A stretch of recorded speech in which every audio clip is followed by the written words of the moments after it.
ಸಂಪಿಗೆ ಹೂವಿನಂಗೆ ಗುಂಪಲ್ಲೋ ನಿನ್ನ ಪರಶೆ, ಸಂಪಿಗೆ ಹೂವಿನಂಗೆ ಗುಂಪಾದೋ ನಿನ್ನ ಪರಶೆ, ಗುಂಪಾದೋ ನಿನ್ ಪರಶೆ ಗೌದಳ್ಳಿ ಬೈಲಾಗೆ ಚೆಲ್ಲಿದರು ಮಲ್ಲಿಗೆಯ, ಚೆಲ್ಲಿದರು ಮಲ್ಲಿಗೆಯ ಬಾಣ ಸೂರೇರಿ ಮೇಲೆ, ಅಂದಾದ ಚಂದಾದ ಮೈಕಾರ ಮಾದೇವ್ಗೆ ಚೆಲ್ಲಿದರು ಮಲ್ಲಿಗೆಯ, ಅಂದಾದ ಚಂದಾದ ಮೈಕಾರ ಮಾದೇವ್ಗೆ ಚೆಲ್ಲಿದರು ಮಲ್ಲಿಗೆಯ, ಓಹೋ ಚೆಲ್ಲಿದರು ಮಲ್ಲಿಗೆಯ. Fireflies Ashram near Bangalore in the South Indian state of Karnataka. December 2nd, 2009. A unique farmers' jury is in session. 30 women and men, mostly very small farmers from the rain-fed region of Karnataka, assemble as the jury. 50% of them are women, and equal numbers are from the excluded sections of society. On 5th December, the jury delivers a historical verdict. Probably for the first time in the world, a jury of the small and the excluded has told the world that it knows what agricultural research is and has the right to critique, inform, and lead the mainstream research. Behind this unique event was almost 2 years of painstaking effort. The idea, inspired by the IIED, the International Institute for Environment and Development UK, took birth in an international consultation held at Mozarrás, Portugal, in November 2007. As the concept travelled to South Asia, it acquired a persona as Adarsa, Alliance for Democratization of Agricultural Research in South Asia. So therefore one of the key ideas. Adarsa started its initiatives in Nepal and Sri Lanka from November 2008. There are scientists. Every single one of us has at some point ವಿನಂತಿದೀಗಿ ಅದೇ ತರ ಪಲಾತಕ ಇನ್ನ ಪಲಾತ ಕೃಷಿಕರ್ಮ ಅಧ್ಯಕ್ಷರವರೇ ಮನುಷ್ಯನಿಗೆ ಎಷ್ಟು ಆಹಾರ ಬೇಕು ಅದನ್ನು ನಾವು Adarsa's India focus was on the South Indian state of Karnataka. Karnataka, occupying nearly 6% of India's geographical area, is larger than the United Kingdom. It hosts a population of nearly 53 million people, close to that of France. With a large farming population, the state was the perfect choice for the jury exercise. 6 months before the Raita Tirpu took place, a civil society dialogue was organized in 2 major centers of Karnataka.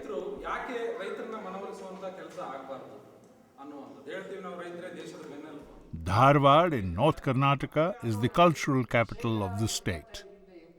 The concept of democratizing agricultural research was presented to a group of activists, scientists, and farmers. They wholeheartedly endorsed the concept and proclaimed their support to this unique initiative.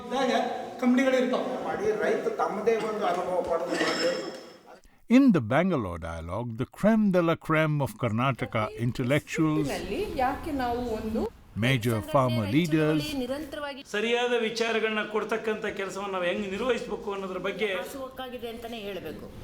agricultural academia, ಸಂಶೋಧನಾ ವ್ಯವಸ್ಥೆಯ ಒಳಗಡೆ ಯಾವ ತರ ಜನತಂತ್ರ ಇದೆ, social scientists, how do you ensure sustainability of Adarsa, media practitioners, environmental and food sovereignty activists were present. ಸಂಸ್ಕೃತಿಯನ್ನು ಬದಲಾವಣೆ ಮಾಡೋದು. The dialogue was an overwhelming endorsement for Adarsa. As a consumer ನನ್ನ ರೈಟ್ ಏನು, ಆಸ್ ಅ ಪ್ರೊಡ್ಯೂಸರ್ ನನ್ನ right ಏನು. Out of these 2 dialogues emerged an 18-member steering committee composed of farmer leaders, farm scientists, environmentalists, and civil society activists. Organic farmer, Gulbarga, YFI ಸಂಚಾರಕರು. ವ್ಯವಸಾಯ ಸಂಶೋಧನೆ ಯಾವ ನಿಟ್ಟಿನಲ್ಲಿ ಹೋಗ್ತಾ ಇದೆ? ಪಬ್ಲಿಕ್ ಸೆಕ್ಟರ್ ಅಂಡರ್ಟೇಕಿಂಗ್ ನಮಗೆ ID ಕೊಡ್ತಾ ಇತ್ತು. The steering committee met 4 times to map out the shape of the farmers' jury. Maximum 50% ಗಂಡು ಮಕ್ಕಳಿಗೆ. It decided on the dates when the jury will be held. It selected the members of the oversight panel. It decided on who would be the specialist witnesses. The steering committee formulated the guidelines for selecting the members of the jury with a remarkable sensitivity to the issues of gender, marginalization, and exclusion. ಈ ಪ್ರೋಸೆಸ್ನ explain ಮಾಡೋ ಒಂದು. It decided that 50% of the jury must be women. 60% of them must come from rain-fed regions of the state. A significant proportion of them must be from Dalits, indigenous people, and other excluded sections of Karnataka.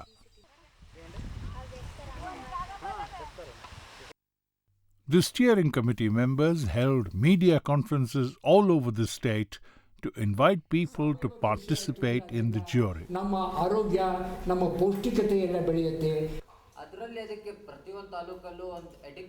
Sent out invitations to agricultural institutions and farmer organizations. ಕೈನಲ್ಲಿ ಯಾವುದಿತ್ತು ಅದು ಕಂಪನಿಗಳ ಕೈ ಕೊಟ್ಟೋಗ್ಬಿಡ್ತು. ಯಾಕಂದ್ರೆ ಈಗ ಎಲ್ಲರಿಗೂ ಕೂಡ ಕೃಷಿ ವಿಜಯ. A website was set up and all the events and plans were uploaded immediately so that the information was shared with a wider population in the most democratic and transparent manner.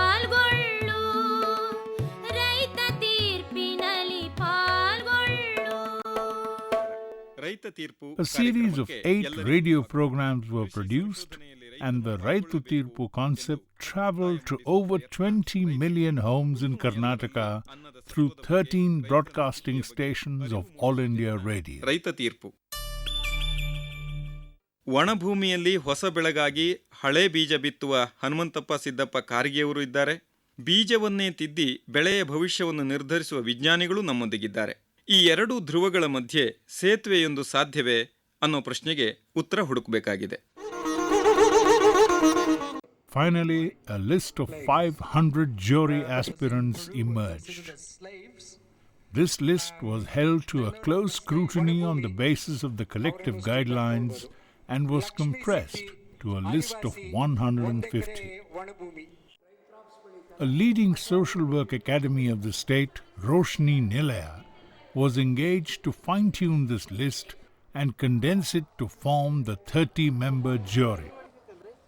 Students of Roshni Nilaya travelled across Karnataka, made personal visits to the farms and homes of the farmers, interviewed them to assess their status.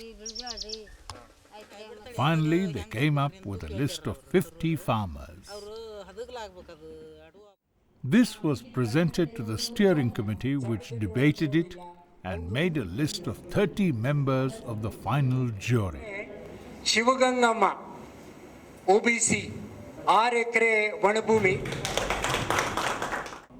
The oversight panel, headed by the former Chief Justice of Supreme Court, Mr. M.N. Venkatachalaya, supervised all these processes. ಈ ವಿಜ್ಞಾನದಲ್ಲಿ ಪ್ರಗತಿಯನ್ನು ಮಾಡ್ತಿರ್ತಕ್ಕಂಥ ದಾರಿ ಯಾರು decide ಮಾಡ್ತಾರೆ?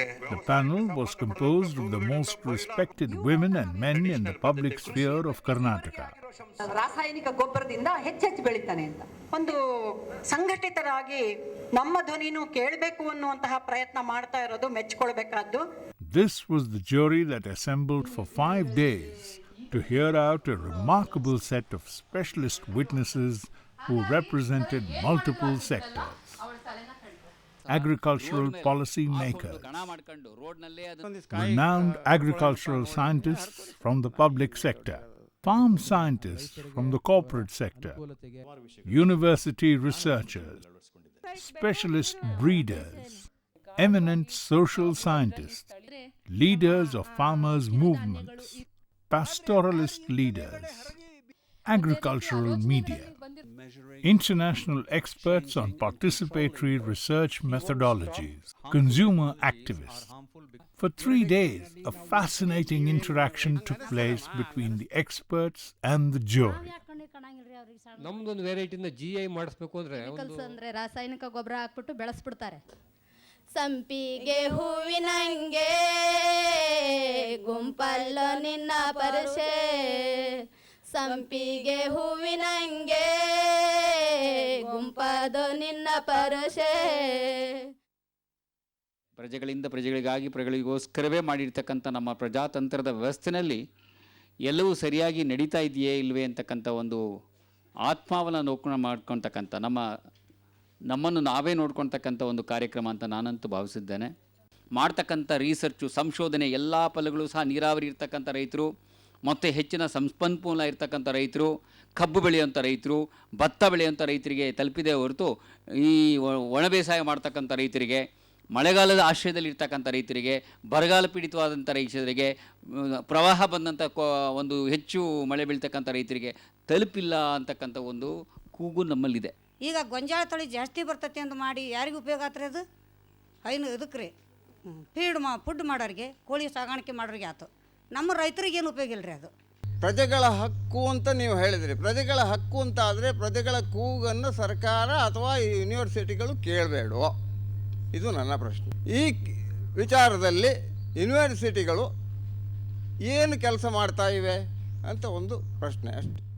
ಎಲ್ಲೋ ನಾವು ಎಡವಿದ್ದೀವಿ ಅಂತಕ್ಕಂಥದ್ದನ್ನು ಈಗ realise ಆಗಿದೆ, ಸರ್ಕಾರಕ್ಕೂ ಆಗಿದೆ, ವಿಜ್ಞಾನಿಗಳಿಗೂ ಆಗಿದೆ, ಎಲ್ರಿಗೂ ಆಗಿದೆ. ಆ ಒಂದು ದಿಕ್ಕಿನತ್ತ ಸಂಶೋಧನೆಗಳು ಸಹ ಇವತ್ತೊಂದು ದಿವಸ ಹೆಚ್ಚಾಗಿ ಬಂದಿದೆ. ಮೊನ್ನೆ ನಮ್ಮ ರಿಸರ್ಚ್ ಕೌನ್ಸಿಲ್ ಮೀಟಿಂಗ್ಗಳಲ್ಲೂ ನಾನು ಇದನ್ನು ಪ್ರಶ್ನೆಯನ್ನು ಮಂಡಿಸಿದ್ದೆ. ಏನು ಅಂತ ಹೇಳಿದ್ರೆ, ಎಲ್ಲ ನೀವು ವಿಜ್ಞಾನಿಗಳು ಬರಬರೇ ಯಾವುದೋ ಒಂದು ಕೀಟದ ಬಗ್ಗೆ ಕೀಟ ಮಾತಾಡೋದು ಮತ್ತಂದರೆ ರೈತ ಒಂದು ಸಮಗ್ರವಾಗಿ ನೋಡುವಂಥವನಿಗೆ ಏನು ನಿಮ್ಮ ಸಂಶೋಧನೆ? ಒಂದು ಹಂತದಲ್ಲಿ ವಿಜ್ಞಾನಿಗಳು ಸಹ ನಾವೇ ತಪ್ಪಿರ್ಬೋದು, ನಿಮ್ಗೆ ತಪ್ಪಿಸ್ಬೇಕು ಅಂತಲ್ಲ, ಅವರೇ ದಾರಿ ತಪ್ಪಿರ್ಬೋದು ಅಂತದ್ದು ಇರ್ಬೋದು. ಏಕೆಂದರೆ ನನ್ನ ಮಾಡ್ತಕ್ಕಂಥ ಸಂಶೋಧನೆ ದಿಕ್ಕಿನಲ್ಲಿ ನಾನೇನು ತಿಳಿತಾ ಇದ್ದೆ, ನಾನೇನು ಅನ್ಕೊತಾ ಇದ್ದೆ ರಿಸರ್ಚ್ನಲ್ಲಿ, ಅದು ತಪ್ಪು ಕಲ್ಪನೆ ಆಗಿದ್ದಿರ್ಬೋದು ಆಗಿನ ಕಾಲಕ್ಕೆ. ಆ ಒಂದು ದಿಕ್ಕಿನಲ್ಲಿ ನನ್ನ ಸಂಶೋಧನಾ ಫಲಗಳು ರೈತರಿಗೆ ಏನು ಹೋಗ್ತಾ ಇತ್ತು ಅದನ್ನು ಸ್ವಲ್ಪ ಬದಲಾವಣೆ ಮಾಡ್ಕೋಬೇಕಂತಕ್ಕಂಥ ಒಂದು ದೃಷ್ಟಿಕೋನ ಏನಿದೆ, ಖಂಡಿತವಾಗ್ಲೂ ಬದಲಾವಣೆ ಮಾಡ್ಕೋಬೇಕು. 50-60 ವರ್ಷದ ಇತಿಹಾಸದಲ್ಲಿ ನೀವು ಪ್ರಾಮಾಣಿಕವಾಗಿ ವಿಜ್ಞಾನಿಗಳನ್ನು ಇವತ್ತು ತಪ್ಪು ಮಾಡ್ಯಾರ ಅನಿಸ್ತದೆ ನನಗೆ. ನೀವು ತಪ್ಪಾಗಿ ತಿಳ್ಕೊಬೇಡಿ, ಏನಪ್ಪ ಹುಡುಗಿ ಹಿಂಗತ್ತಾನ ಅಂತೇಳಿ. ಯಾಕಂತಂದ್ರೆ ಇವತ್ತು ರಾಜಕೀಯ ಒಂದು ವ್ಯಕ್ತಿಗಳದ್ದು ಅವ್ರದ್ದು ಇಚ್ಛಾಶಕ್ತಿಯ ಕೊರತೆ ಕಂಡು ಬಂದಿದೆ. ನ್ಯಾಯಮಂಡಳಿ ಸದಸ್ಯರೇ, ಈ ವಿಚಾರವೇ ಗಂಭೀರವಾದದ್ದು. ಕೃಷಿಕ ಯಾವತ್ತೂ ಯಾರಿಗೂ ಯಾವ ಥರದ ಅರ್ಜಿಯನ್ನು ಹಾಕ್ಕೊಂಡಿಲ್ಲ, ಸಂಶೋಧನೆಯನ್ನು ನನಗೆ ಹೀಗೆ ಮಾಡಿ ಅಂತ ಕೇಳಿಲ್ಲ. ಕೃಷಿಕನೇ ಸಂಶೋಧಕ, ಅವನೇ ವಿಜ್ಞಾನಿ. ಅದನ್ನು ಬಳಕೆ ಮಾಡಿಕೊಂಡು ಆ ಜ್ಞಾನವನ್ನು ಅಭಿವೃದ್ಧಿ ಮಾಡೋ ಬದಲು ಇವರು ಯಾವುದೋ ಒಂದು ಆಸೆಗೆ ಅಥವಾ ಅವಕಾಶಕ್ಕೆ, ಬೇರೆಯವರ ಒಂದು ಆಮಿಷಕ್ಕೆ ಬಲಿಯಾದಂಥ ಸಂದರ್ಭದಲ್ಲಿ ಇಂಥ ಅನಾಹುತ ನಮ್ಮ ಕೃಷಿ ಕ್ಷೇತ್ರದ ಮೇಲೆ ಆಗಿದೆ. ಅಭಿವೃದ್ಧಿ ಅಂತ ನೋಡಬಾರ್ದೆ ಅಂತ ಇಲ್ಲ, ಅಭಿವೃದ್ಧಿ ಕೃಷಿಕನ ಬದುಕನ್ನು ಹಾಳು ಮಾಡದೆ ಸರಿಯಾದ ಆರೋಗ್ಯಕರ ಬೆಳೆ ಉತ್ಪನ್ನಗಳು ಆಗಲಿಕ್ಕೆ ಸಕಾಲದಲ್ಲಿ, ಹಾಗೆಯೇ ಆ ಒಂದು ಉತ್ಪಾದನೆಗಳು ಇಡೀ ಜನರ ಬದುಕಿಗೆ ಪೂರಕ ಆಗುವಂಥ, ವಲಸೆ ತಪ್ಪಿಸ್ತಕ್ಕಂಥ, ಆರೋಗ್ಯ ಹಾಳು ಮಾಡದಿರ್ತಕ್ಕಂಥ ಇದ್ರೆ ಹೀಗಿರುವಾಗ ಅಭಿವೃದ್ಧಿನ ನಾವು ಒಪ್ಪವ್ರೆ. ಮತ್ತು ರಾಸಾಯನಿಕ ಗೊಬ್ಬರ ಹಾಕಿದ್ರೆ ನಮ್ಗೆ ಮುಂದೆ ಭೂಮಿ ತಾಯಿ ನಮ್ಗೆ ಅನ್ನ ಕೊಡೋದಿಲ್ಲ. ಮತ್ತು ಭೂಮಿ ತಾಯಿಗೆ ಸರಿಯಾದಷ್ಟು ಜ್ವರ ಬಂದದ್ದು, ಆ ಜ್ವರ ನಮಗೂ ಬಂದದ್ದು. ಮತ್ತೇನದ ಇದು ಕೊಟ್ಟಿಗೆ ಗೊಬ್ಬರ ಹಾಕಿದೆವು, ಕೈ ಹತ್ರ ಶುದ್ಧ ಮಾಡಿದೆವು ಅಂದ್ರೆ ನಮಗೂ ಅನ್ನ ಸಿಗ್ತದೆ, ಭೂಮಿ ತಾಯಿನೂ ಸಂತೋಷದಿಂದ ಇರ್ತಾಳೆ. ಬದುಕಿನಲ್ಲಿ ಭರವಸೆ ಇರಬೇಕು, ನಮಗೆ ಭೂಮಿಗೆ ಜೀವಂತಿಕೆ ಕೊಡಬೇಕು. ಈ ಎರಡು ಅಂಶಗಳ ಆಧಾರದ ಮೇಲೆ ನಮ್ಮ ಕೃಷಿ ನಡ್ಕೊಂಡು ಬಂದಿರೋದು. ಅವಾಗಲೇ ಹೇಳಿದ್ರೆ ಸಂಶೋಧನೆಗಳು ಜ್ಞಾನ ಹಾಳು ಮಾಡ್ತವೆ ಅಂತ ಒಂದು ಹೇಳಿದರೆ, ಆಮೇಲೆ ಇನ್ನೊಂದು ಇವರಿಗೆ ಸಂಶೋಧನೆ ಮಾಡಲಿಕ್ಕೆ ಹಕ್ಕು ಎಲ್ಲಿಂದ ಬಂತು ಅಂತ ಹೇಳಿದರೆ, ಇದೊಂದು ಸ್ವಲ್ಪ ನಮಗೆ ಸಂಶೋಧನೆ ಅಂದರೆ ಪರ್ಸೆ ಸಂಶೋಧನೆ ಅಲ್ಲ, ಅದು ಒಂದು ಜ್ಞಾನ ವ್ಯವಸ್ಥೆಯನ್ನು ಇನ್ನೊಂದು ಜ್ಞಾನ ವ್ಯವಸ್ಥೆ ಆಕ್ರಮಿಸೋದು. ಅದನ್ನು ನಾನು ಹೇಳಕ್ಕೆ ಪ್ರಯತ್ನ ಮಾಡ್ತಾ ಇದ್ದೀನಿ. ಈ ನೀವೇನು ಈಗ ಕಾರ್ಯಕ್ರಮ ಪ್ರಜಾತಾಂತ್ರೀಕರಣಕ್ಕೆ ಏನಪ್ಪ ಅಂದ್ರೆ ಇವರೇನು ಒಂದು ಚರ್ಚಾಗೋಷ್ಠಿ ಕರೆದಿದ್ದಾರೆ, ಪೂರ್ತಿ ನನ್ನ ಸಮ್ಮತಿ ಇದೆ. ಆದರೆ ಹೇಗೆ ತರಬೇಕು ಇದನ್ನು? ಸರ್ಕಾರದಲ್ಲಿ ಕಾಯ್ದೆ ಕಾನೂನುಗಳು ಬದಲಾವಣೆ ಆಗಬೇಕಾಗ್ತದೆ, ವಿಶ್ವವಿದ್ಯಾಲಯದ ಕಾಯ್ದೆ ಕಾನೂನುಗಳು ಬದಲಾವಣೆ ಆಗಬೇಕಾಗ್ತದೆ. ಅದಕ್ಕೆ ಈಗ ಪಾರ್ಟಿಸಿಪೇಟ್ರಿ ಅಪ್ರೋಚು ಅಥವಾ ಡಿಸಿಷನ್ ಮೇಕಿಂಗ್ನಾಗ ತುಂಬ ಮಹತ್ವವಾದದ್ದು ಪಾತ್ರ ಇದೆ. ನೀವು ರೈತನ ಯಾವ ಥರ ಗುರುತಿಸಿ ಆಯ್ಕೆ ಮಾಡ್ಕೊಂಡಿರಿ? ನಾವು ರೈತರ ಬಳಿ ಹೋಗೇ ಇಲ್ಲಿನ ಗುರುತಿಸದಂಥ ದೂರ ಉಳಿತು. ನಮಗಿರ್ತಕ್ಕಂಥದ್ದು ಸರ್ಕಾರಕ್ಕೆ ಸಲಹೆ ಕೊಡೋದು. ನಮ್ಮ ಬುದ್ಧಿಶಕ್ತಿ ಏನು, ನಾವು ಇಷ್ಟು ವರ್ಷ ಕೆಲಸ ಮಾಡಿ ಅನುಭವ ಇದೆ, ರೈತರಿಗೆ ಒಳ್ಳೆಯದಾಗ್ತಕ್ಕಂಥದ್ದು ಏನು ಸಲಹೆ ಮಾಡಿರಿ ನಮಗಂತ ಕರೆದಾರೆ ನಮಗೆ ಅವರು. ನನಗೆ ರೈತರಿಗೆ ಅಧಿಕಾರನೇ ಇಲ್ಲ. ಸೊ ಕಡಿಮೆ ನೀರಿನಲ್ಲಿ ನಾವು ಹೇಗೆ ಭತ್ತ ಬೆಳೆದು ನೀರಾವರಿನಲ್ಲಿ ಎಷ್ಟು ಇಳುವರಿ ಬರ್ತಾ ಇತ್ತೋ ಅಷ್ಟೇ ಇಳುವರಿನ ಹೇಗೆ ತೆಗಿಬೋದು ಅಂತ ನಾನು ಈಗ ನನ್ನ ಮಾತಿನಲ್ಲಿ ಹೇಳೋದಕ್ಕೆ ನಾನು ಬೆಳಗ್ಗೆ ಬಂದಿರೋದು ಇವತ್ತು. ನಿಮ್ಮ ಒಂದು ವಿಶ್ವವಿದ್ಯಾಲಯದಲ್ಲಿ ಭತ್ತದ್ದೇನು ಇದು ಸಂಶೋಧನೆ ಮಾಡಿದ್ದೀರಲ್ಲ, ಅದೇನು ಹೊಸ್ದಾಗಲ್ಲ. ನಮ್ಮ ಭಾಗದ ಕಡೆ ಎಲ್ಲ ಈಗ ಅದೇ ರೀತಿನ ಬೆಳೀತಾ ಇದ್ದಾರೆ. ಕಡಿಮೆ ನೀರಿನಲ್ಲಿ ಒಂದು ಬೀಜ 80ರಿಂದ 100 ತೆಂಡೆ ಬರುವಂಥ ಒಂದು ಇದರಲ್ಲಿನೂ ಕೂಡ ಅದು ಬೆಳೀತಾ ಇದ್ದಾರೆ. ಅಮ್ಮ ನಾವು ಈಲ್ಡ್ ಅಂತ ಹೋಗ್ತಾ ಇವತ್ತು ಆತ್ಮಹತ್ಯೆ ಮಾಡ್ಕೊತಾ ಇದೀವಿ ಮ್ಯಾಕ್ಸಿಮಮ್ ಈ ಬಿಲ್ಡಿಂಗ್. ಮತ್ತೆ ಅಲ್ಲಮ್ಮ, ಯಾಕೆ ಬೇರೆ ವಿಷಯ ಹೇಳ್ತಾ ಇದ್ರಿ?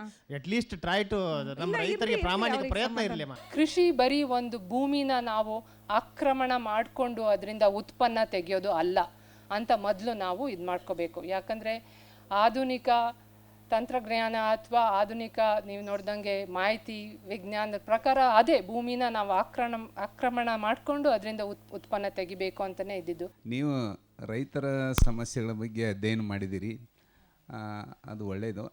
ಈ ರೈತರ ಸಮಸ್ಯೆಗಳ ಪರಿಹಾರಕ್ಕೆ ತಮ್ಮ ಸಲಹೆಗಳು ಏನಾದರೂ ಇವೆಯಾ? ಯಾವ ರೀತಿ ಅವರು ರೈತರ ಪರಿಸ್ಥಿತಿ ಈ ಹಳ್ಳಿಯಿಂದ ಪಟ್ಟಣಕ್ಕೆ ಹೋಗದ ಹಾಗೆ ಮಾಡ್ಬೋದು? ರೈತರು ಒಂದು ಒಕ್ಕೂಟ ಮಾಡಿಕೊಂಡು ಅದನ್ನ ಎದುರಿಸಬೇಕು. ಬೇರೆ ನಾನು ಹೇಳ್ದಂಗೆ ಸ್ಥಳೀಯ ಮಾದರಿಗಳು ಅಥವಾ ಆಚರಣೆಗಳು ಬೇಕಾಗಿದೆ. ಅಲ್ಲಿ ಪರಿಸರಕ್ಕೆ ಹೊಂದ್ಕೊಂಡು ಇರೋದು, ಅಲ್ಲಿ ಸಮಾಜಕ್ಕೆ ಏನು ಬೇಕಾಗಿದೆ ಆ ವಿಷಯಗಳನ್ನ ಎತ್ತಿಟ್ಕೊಂಡು ಇದು ಮಾಡಬೇಕು. ಖಾಸಗಿ ಕ್ಷೇತ್ರ ಅಂದರೆ ಜನಗಳಿಗೆ ಒಂದೇನೋ ಹೇಳಿದ್ನಲ್ಲ ಮುಂಚೆನೇ ಹೇಳಿದೆ, ಆ ಥರದ್ದು ನನಗೂ ಒಂದು ಕಲ್ಪನೆ ಇತ್ತು ಆ ಥರ ಮುಂಚೆ. ಅದೇನು ಇಲ್ಲ. ಅದು ಯಾವುದೇ ಇದರಲ್ಲಿದ್ರೂ ಕೊನೆಗೆ ನನಗನ್ಸೋದು ರೈತರಿಗೆ ಸೇವೆ ಮಾಡೋದು ಮುಖ್ಯ. ಅದನ್ನು ನಾವು ಮಾಡ್ತೇವೆ. ಕಂಪನಿಗಳು ರೈತರ ಸೇವೆ ಮಾಡಲಿಕ್ಕೆ ಬಂದದ್ದಾದರೆ ನಿಜವಾಗಿಯೂ ಸ್ವಾಗತಾರ್ಹ.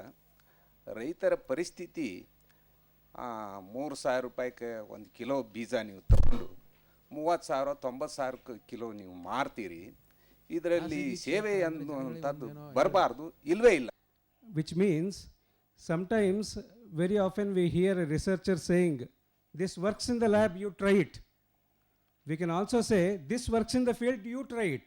ಕೂತ್ಕೊಂಡು ಅಷ್ಟರು ಸಂಶೋಧನೆ ಮಾಡ್ತಾನೆ ಅಂದ್ರಲ್ರಿ, ಅದು ಅದಿತ್ತನ್ರಿ.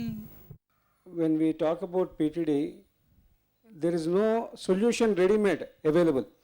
That's why they are trying which will work. What we might call a technology mindset, a way of seeing the world. And what I want to try to emphasize to you is that when scientists come and talk to you, that is the world that they live in.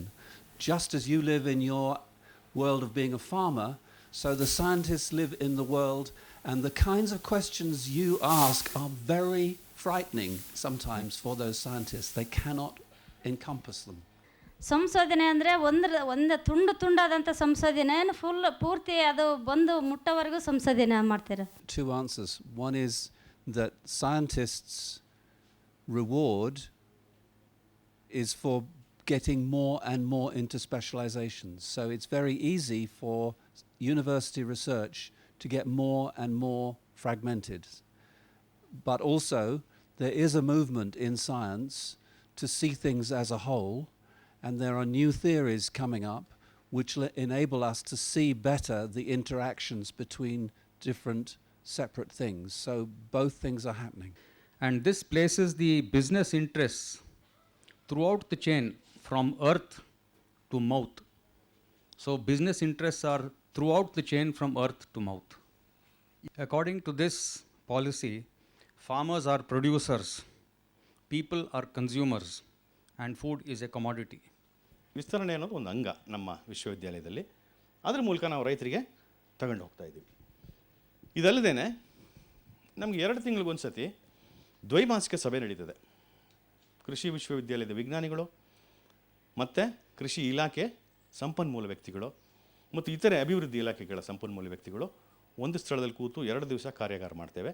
2ನೇ ದಿವಸ ಪ್ರತ್ಯೇಕವಾಗಿ ನಾವೇನು ಮಾಡ್ತೀವಿ, ರೈತನ ಕ್ಷೇತ್ರಕ್ಕೆ ಭೇಟಿ ಕೊಟ್ಟು ಅಲ್ಲಿರ್ತಕ್ಕಂಥ ಸಮಸ್ಯೆನ ಬಗೆಹರಿಸ್ತಕ್ಕಂಥ ಒಂದು ವ್ಯವಸ್ಥೆಯನ್ನು ಮಾಡ್ಕೊಂಡಿದ್ದೇವೆ.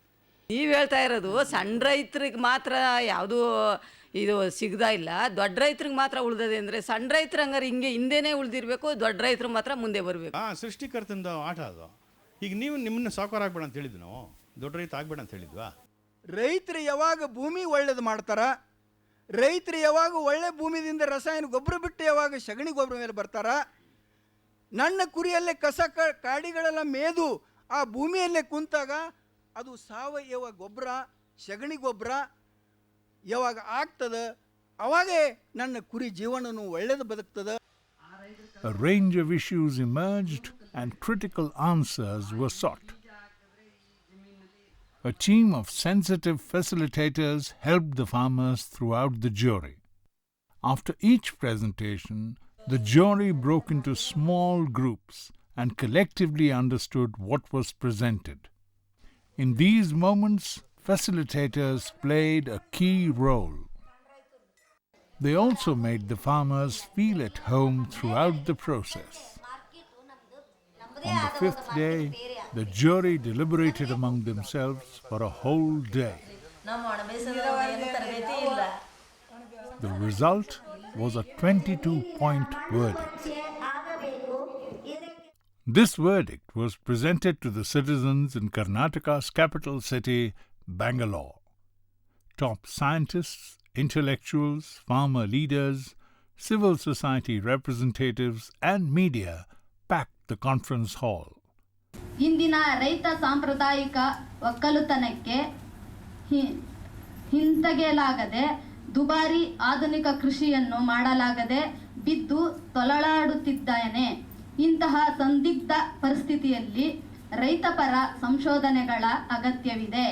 ಪದೇ ಪದೇ ಖರೀದಿಸಿ ತರಬೇಕಾದ ಹಾಗೂ ಹೆಚ್ಚು ರಾಸಾಯನಿಕ ಗೊಬ್ಬರಗಳು ಮತ್ತು ಕ್ರಿಮಿನಾಶಕಗಳನ್ನು ಬೇಡುವ ಹೈಬ್ರಿಡ್ ತಳಿ ಸಂಶೋಧನೆಗಳು ಬೇಡ. ಬದಲಿಗೆ ರೈತನೇ ಉತ್ಪಾದಿಸಬಹುದಾದ ಪರಿಸರಕ್ಕೆ ಹೊಂದಿಕೊಳ್ಳುವ ಬರ ನಿರೋಧಕ ಶಕ್ತಿ ಹೊಂದಿರುವ ಉತ್ತಮವಾದ ರುಚಿಯಲ್ಲೂ ಮುಂದಿರುವ ಆಹಾರ ಹಾಗೂ ಮೇವು ನೀಡುವ ಜವಾರಿ ತಳಿಗಳ ಮೇಲೆ ಸಂಶೋಧನೆ ನಡೆಯಲಿ. ಕೃಷಿ ತಂತ್ರಜ್ಞಾನ ಹಾಗೂ ಸಂಶೋಧನೆ ಕುರಿತ ಮಾಹಿತಿ ರೈತರಿಗೆ ಅರ್ಥವಾಗುವಂತೆ ಸ್ಥಳೀಯ ಭಾಷೆಯಲ್ಲಿ ಸರಳವಾಗಿ ಸಿಗುವಂತಿರಬೇಕು. ಗ್ರಾಮ ಪಂಚಾಯತ್ ಮಟ್ಟದಲ್ಲಿ ದೇಶಿ ಬೀಜ ಬ್ಯಾಂಕ್ ಸ್ಥಾಪನೆ ಹಾಗೂ ಅವುಗಳ ಮೂಲಕ ಬೀಜಗಳ ವಿತರಣೆ, ಬೀಜ ಮೇಳ, ಪ್ರಾತ್ಯಕ್ಷಿಕೆ, ತಳಿ ಅಭಿವೃದ್ಧಿ ಮುಂತಾದ ಕಾರ್ಯಕ್ರಮಗಳು ನಡೆಯಬೇಕು. ರೈತ ವಿರೋಧಿಯಾದ ಬೀಜ ಕಾನೂನುಗಳು ಬೇಡ. ದೇಶದ ಜನಸಂಖ್ಯೆಯಲ್ಲಿ 70% ಇರುವ ಒಟ್ಟಾರೆ ಆರ್ಥಿಕ ವ್ಯವಸ್ಥೆಗೆ ಬಹುಮುಖ್ಯ ಕೊಡುಗೆ ನೀಡುವ ಕೃಷಿ ರಂಗಕ್ಕೆ ಕೇಂದ್ರ ಹಾಗೂ ರಾಜ್ಯ ಸರ್ಕಾರಗಳು ಪ್ರತ್ಯೇಕವಾದ ಆಯವ್ಯಯ ಬಜೆಟ್ ಮಂಡಿಸಬೇಕು. ಹೊಸ ತಲೆಮಾರಿನ ಮಕ್ಕಳಿಗೆ ಕೃಷಿ ಬದುಕಿನ ಬಗ್ಗೆ ಆಸಕ್ತಿ ಹುಟ್ಟಿಸಲು, ವಿವರ ತಿಳಿಯುವಂತಾಗಲು ಶಾಲಾ ಪಠ್ಯದಲ್ಲಿ ಕೃಷಿ ವಿಷಯವನ್ನು ಅಳವಡಿಸಬೇಕು. ಕೃಷಿ ನೀತಿಗಳನ್ನು ರೂಪಿಸುವ ಪ್ರಕ್ರಿಯೆಯಲ್ಲಿ ಸಣ್ಣ ರೈತರು, ಕೃಷಿ ಕಾರ್ಮಿಕರು, ಬಡಿಗ, ಕುಂಬಾರ ಇತ್ಯಾದಿ ಕೃಷಿಗೆ ಪೂರಕ ಉದ್ಯಮಿಗಳ ಸಮುದಾಯಗಳನ್ನು ಸೇರಿಸಿಕೊಂಡು ಸನ್ನಿವೇಶ ಆಧಾರಿತ ಕೃಷಿ ನೀತಿಯನ್ನು ರೂಪಿಸಬೇಕು. The verdict was presented to the Chief Justice for taking the issues further. Democratic process has been demonstrated here. ನಮ್ಮ ಕರ್ತವ್ಯ ಇದ್ದಿದ್ದೇನು ensure a level playing field, see that nobody is biased about any view, nobody is influenced in his mind to change whatever he honestly thinks is the right thing. This has been done Thus most concluded an extraordinary farmers' jury that succeeded in amplifying the voice of the historically excluded people in Karnataka and wrote a new chapter in the annals of public discourse on agricultural research in India.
ಸಂಪಿಗೆ ಹೂವಿನಂಗೆ ಗುಂಪಲ್ಲೋ ನಿನ್ನ ಪರಸೆ, ಸಂಪಿಗೆ ಹೂವಿನಂಗೆ ಗುಂಪಾದೋ ನಿನ್ನ ಪರಸೆ, ಗುಂಪಾದೋ ನಿನ್ ಪರಸೆ ಗೌದಳ್ಳಿ ಬೈಲಾಗೆ ಚೆಲ್ಲಿದರು ಮಲ್ಲಿಗೆಯ, ಚೆಲ್ಲಿದರು ಮಲ್ಲಿಗೆಯ ಬಾಣ ಸೂರೇರಿ ಮೇಲೆ, ಅಂದಾದ ಚಂದಾದ ಮೈಕಾರ ಮಾದೇವ್ಗೆ ಚೆಲ್ಲಿದರು ಮಲ್ಲಿಗೆಯ, ಅಂದಾದ ಚಂದಾದ ಮೈಕಾರ ಮಾದೇವ್ಗೆ ಚೆಲ್ಲಿದರು ಮಲ್ಲಿಗೆಯ, ಓಹೋ ಚೆಲ್ಲಿದರು ಮಲ್ಲಿಗೆಯ. ದಕ್ಷಿಣ ಭಾರತದ ಕರ್ನಾಟಕ ರಾಜ್ಯದ ಬೆಂಗಳೂರಿನ ಸಮೀಪ ಇರುವ ಫೈರ್ ಪ್ಲೈಸ್ ಆಶ್ರಮ. ಡಿಸೆಂಬರ್ 2, 2009. ಇಲ್ಲಿ ಅಪೂರ್ವವಾದ ನ್ಯಾಯಮಂಡಳಿಯೊಂದು ನೆರೆದಿದೆ. ಕೆಲವು ಅಪವಾದಗಳನ್ನು ಬಿಟ್ಟರೆ ಎಲ್ಲರೂ ಸಣ್ಣ ಮತ್ತು ಅತಿ ಸಣ್ಣ ರೈತರು. ಬಹುತೇಕ ಮಳೆ ಆಧಾರಿತ ಪ್ರದೇಶದ 30 ಮಂದಿ ಸ್ತ್ರೀ ಪುರುಷರು ಈ ನ್ಯಾಯಮಂಡಳಿಯ ಸದಸ್ಯರು. ಇವರಲ್ಲಿ 50% ಮಹಿಳೆಯರಿದ್ದಾರೆ. ಅದಕ್ಕೂ ಹೆಚ್ಚು ಪ್ರಮಾಣದಲ್ಲಿ ನಿರ್ಲಕ್ಷಿತ ಸಮುದಾಯದವರು. ಡಿಸೆಂಬರ್ 5ರಂದು ಈ